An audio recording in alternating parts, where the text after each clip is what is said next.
Baik, untuk kita melihat dengan lebih lanjut mengenai pendidikan ketika ini, penilaian menengah rendah PMR ini sudah 20 tahun dilaksanakan dan pastinya tahun depan dia dimansuhkan. Saya ingin berkongsi sedikit banyak mengenai latar mengenai PBS ataupun proses yang bakal menilai dan mentaksir pelajar sedia ada. Dan proses penilaian itu kini digantikan dengan sistem pentaksiran berasaskan sekolah. Dalam usaha mewujudkan ekosistem yang tidak terlalu berorientasikan peperiksaan, penilaian selepas ini atau proses menilai itu akan dilakukan oleh pihak sekolah. Jadi persoalannya ataupun ramai yang ingin mengetahui siapa yang akan pantau proses dalam proses menilai ini. Dan pastinya guru-guru menilai para pelajar mereka secara holistik dan proses itu akan dipantau oleh pemantau dalaman dan juga pemantau luaran. Pemantau dalaman dan luaran ini melibatkan di mana luar sekolah dan dalam sekolah. Pemantau dalaman melibatkan pengetua, guru penolong kanan, ketua bidang khusus sesuatu mata pelajaran itu dan guru cemerlang yang berkaitan khusus sesuatu mata pelajaran itu.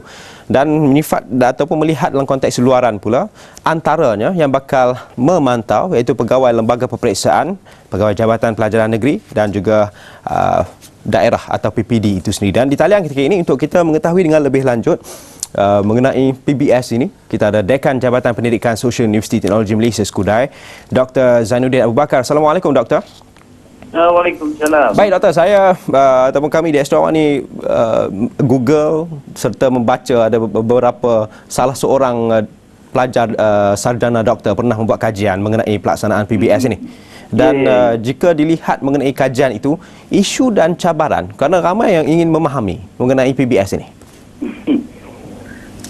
Okey, sebelum tu mungkin saya boleh perlu betulkan sikit. Itu bukan dekan tu. Ya. Tetapi saya staf di dalam Fakulti Pendidikan Universiti Teknologi Malaysia, Johor. Baik. Ya, saya salah seorang staf di dalam Fakulti Pendidikan UTM Johor. Baik, Doktor. Apa yang boleh diterangkan di sini? Pertama sekali mungkin since you dah sebut berkenaan dengan kajian yang dibuat oleh pelajar saya ni, sebenarnya bukan hanya satu orang tetapi ada beberapa orang yang membuat kajian tentang PBS ini, isu dan cabaran.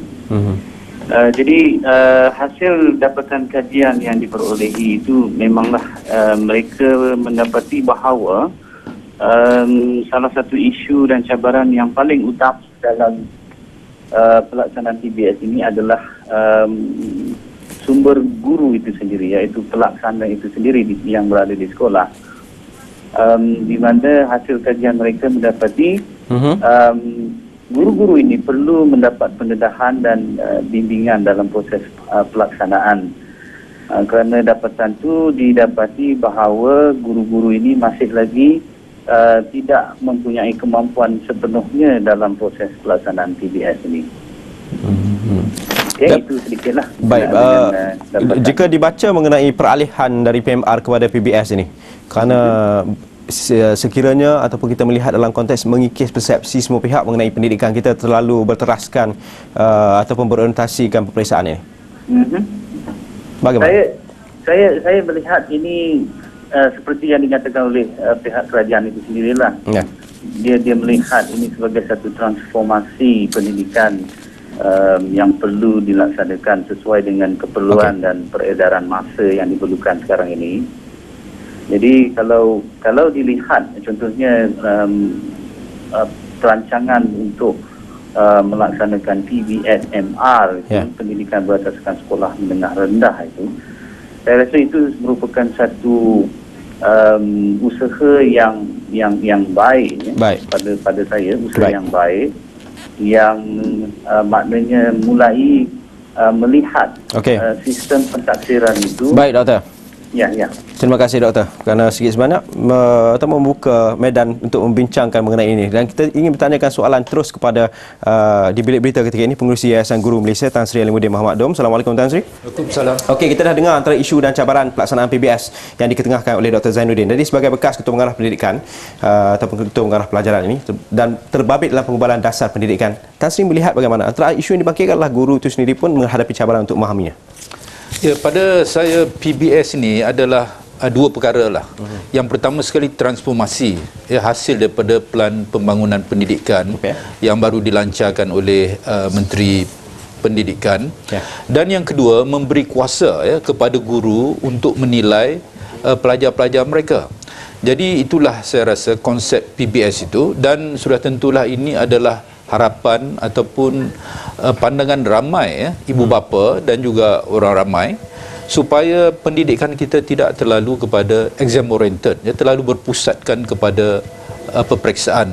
So saya rasa inilah masanya untuk kita membuat satu transformasi dalam bidang pendidikan, di mana penilaian tidak semata-mata berasas kepada soalan peperiksaan yang dihantar ataupun secara berpusat, tetapi juga menilai kaedah-kaedah yang lain, di samping guru-guru menjadikan soalan, mungkin dinilai dari segi kerja-kerja khusus pelajar dan juga pencapaian dalam bidang kurikulum.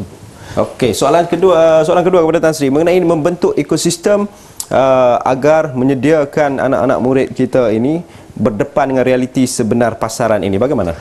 Ya, sudah tentu pada pandangan saya peperiksaan PMR ini tidaklah begitu penting kalau dibandingkan dengan UPSR dan juga SPM, kerana UPSR itu untuk menilai pelajar kerana dia akan masuk satu tahap di sekolah menengah yang lebih kompleks, dan SPM untuk pelajar-pelajar melanjutkan pelajaran dan juga memasuki pasaran pekerjaan.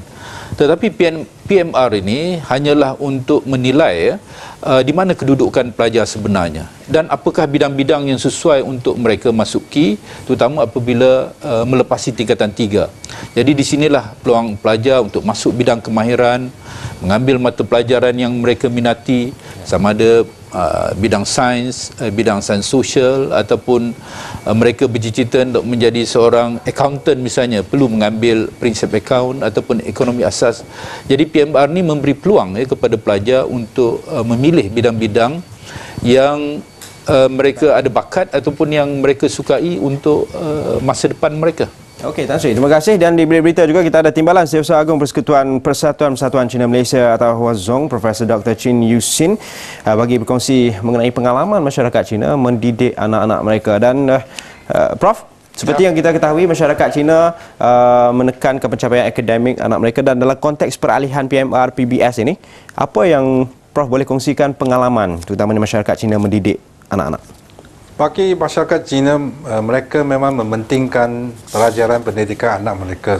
Biar macam mana miskin mereka pastikan anak mereka boleh melanjutkan pelajaran ke universiti atau college. Ini yang sekurang-kurangnya lah college lah. Ini memang hajat semua itu ibu bapa masyarakat Cina lah.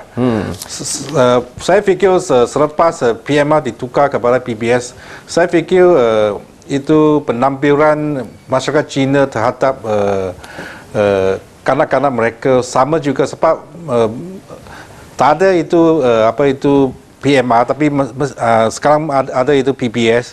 Memang kena itu kanak-kanak kena buat banyak tugasan. Sebab ini sistem sudah lama diadakan di USA. USA memang tidak berdasarkan kepada sesuatu peperiksaan akhir saja. Mereka memang adakan banyak tugasan bagi murid-murid mereka untuk menilai apa itu pencapaian mereka. Dan pada hujung tahun ada satu peperiksaan akhir saja. Sekarang saya fikir kerajaan memasukkan PMR ialah satu langkah yang baik, sebab Malaysia Prof, sudah ada terlalu banyak itu peperiksaan. Okey, Prof, antara yang kami ingin bertanya adalah mengenai membentuk ekosistem. Kerana kita tengok keluarga masyarakat Cina, bagi yang tidak mempunyai pencapaian akademik yang baik, Prof, akan beralih kepada bidang lain, malah digalakkan untuk berniaga, hantar anak-anak ke workshop atau bengkel-bengkel untuk menjadi mekanik yang hebat.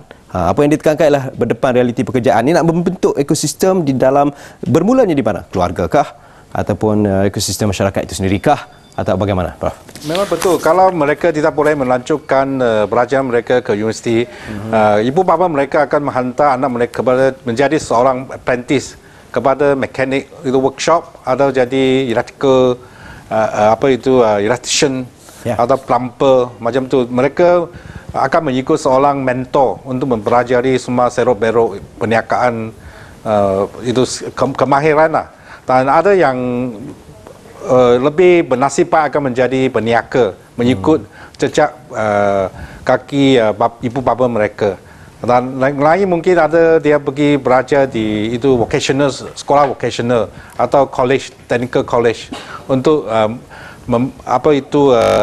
menguasai itu kemahiran supaya pada masa keram mereka ada satu kemahiran untuk mencari makan. Okey, sebut tentang kemahiran. Terima kasih Prof kerana sedikit sebanyak memberi pengalaman dan berkongsi mengenai pengalaman masyarakat Cina didik anak-anak ini. Bercakap mengenai kemahiran, kita juga ada Ketua Pegawai Eksekutif Teratur Teks Dunia Berhad Reza Razali membincangkan mengenai pencapaian akademik bukanlah penentu kejayaan dalam kerjaya sebenarnya. Assalamualaikum Reza. Reza? Waalaikumsalam. Okey, nak kongsikan pengalaman membangunkan Teratur Teks tanpa ialah berbekalkan pencapaian akademik yang tinggi tapi dengan kemahamuan dan juga ada kemahiran itu. Alright. Bagi saya semuanya pencapaian akademik ni penting lah. Saya memang straight A student sampai SPM. SPM tak so straight lah, UPSR, PMR straight. Tapi yang penting yang saya tengok lacking daripada dalam student kita sekarang ni is mereka yang berjaya dalam bidang let's say keusahawanan sekarang ni, kalau kita track balik dia punya rekod masa PMR, masa SPM dan sebagainya, mereka ni dah buat small project since they were a kid. So benda-benda ni bukan hanya penting untuk bila you kat college, you sepatutnya start to do some small projects, programming ke, robotics, animation, drawing. Benda-benda ni patut dimulakan lebih awal. Macam saya start programming since I was 7. So orang-orang yang lebih kurang sama yang berjaya pada masa ni, macam kawan-kawan dalam bidang yang sama yang berjaya, semuanya start at a very early stage. So pelajaran Reza, penting, tapi minat-minat lain kita bercakap mengenai early stage itu, nak membentuk ekosistem early stage itu bagaimana? Mungkin Reza boleh berkongsi. Majority early stage ni semua family. Macam family saya push saya ke arah bidang ni. Kawan-kawan saya yang berjaya dalam bidang-bidang yang lain pun dipush oleh family ke dalam bidang-bidang seni dan sebagainya. So, dan mereka yang saya employ sekarang ni pun, yang terbaik ialah mereka yang telah dipush untuk ajar programming pada umur 10 tahun, 11 tahun. Mereka ni tak kalau you fall flat daripada universiti mana computer science pun you tak boleh lawan mereka jenis macam ni bila you dah masuk kerja nanti. Okey, Reza, terima kasih banyak-banyak berkongsi pengalaman anda dan menanti di Ipoh ketika ini berkongsi pengalaman juga mengendalikan ini persekolahan di Rumah Ella Sharifah Nur Hamidah Said Abdul Ghafur. Assalamualaikum Puan Hamidah. Waalaikumsalam. Okey, Puan segi sebanyak kena berkongsi. Kami tidak mempunyai banyak masa tapi mungkin Puan boleh jawab dengan cepat, pantas mengendalikan persekolahan di rumah sehingga berjaya membentuk kejayaan anak bukan sahaja dalam bidang akademik tetapi bidang seni lukis ni. Puan Hamidah, apa ceritanya? Bagi saya banyak membaca buku dan anak-anak saya banyak suruh diorang baca buku yang saya bacalah. So macam diorang banyak amalkan 7 Habits of Highly Effective People. Jadi kalau kita tengok habit yang pertama is be proactive. Jadi diorang kena decide apa diorang nak dan saya support apa diorang nak. Dan begin with the end in mind ni second habit. Artinya kalau diorang nak pergi universiti, diorang nak buat lukisan atau nak buat animation, saya suruh diorang buat homework lah. Find out apa kelulusan yang diorang perlu supaya diorang boleh masuk universiti. Dan bagi saya SPM atau O-levels atau A-levels, apa yang kita guna untuk masuk universiti tu cuma satu tool untuk kita pergi ke mana kita nak pergilah. So saya not very orang kata result oriented lah. Dari segi akademik.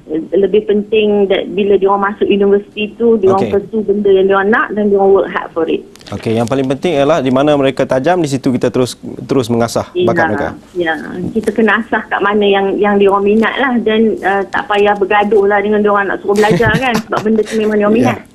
Baik. Terima kasih Puan Hamidah kerana sikit sebanyak berkongsi mengenai dalam mendidik anak-anak, terutamanya menyediakan mereka ketika realiti pekerjaan semasa.